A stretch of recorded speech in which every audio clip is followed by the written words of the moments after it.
Hello and welcome. Today we are discussing the JavaScript math object, which has both properties and methods. I'll provide links below this video to references including the MDN page for JavaScript's math object.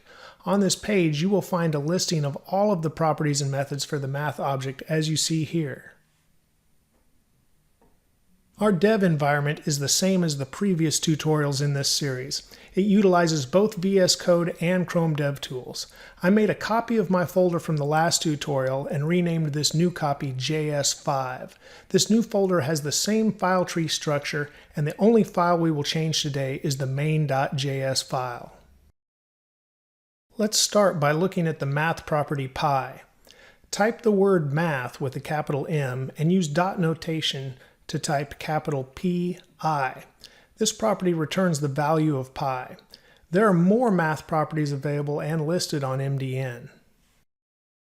Now let's look at our first math method. Math.trunc returns the integer portion of a number and truncates any decimals. Let's use the trunc method on the pi property.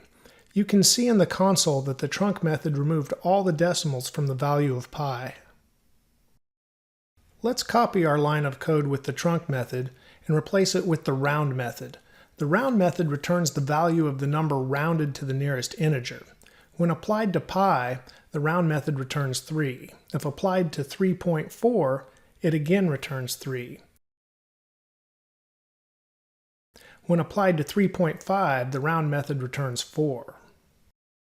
By replacing the round method with the ceil method, the number will always be rounded up no matter the decimal. Ceil is short for ceiling, which is a good memory trigger to let you know it will round the value up. Likewise, if we replace the ceil method with the floor method, the number will always be rounded down no matter the decimal. Floor is also a good memory trigger to remind you the number will be rounded down. Let's remove the previous lines of code and look at the pow method. The pow method takes two arguments, the base number and the exponent. Let's take 2 to the power of 4. Now 2 to the power of 10. And finally, 5 to the power of 2. As you might have guessed, pow should remind you of to the power of. The Math.min method returns the smallest number from 0 or more numbers. Separate the numbers you provide to the method with commas. Given the numbers 2, 5, and 9, the min method returns 2. If we change the 5 to a 0.5, the min method returns 0.5.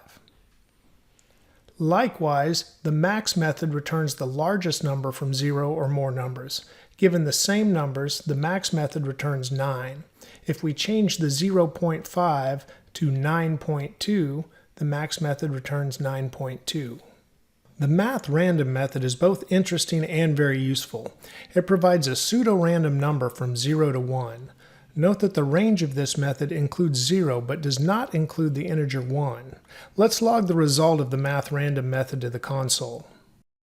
As you can see, the result from the random method is always from 0 to 1. We can combine the random method with another math method to build a JavaScript expression that will generate a random number from 1 to 10.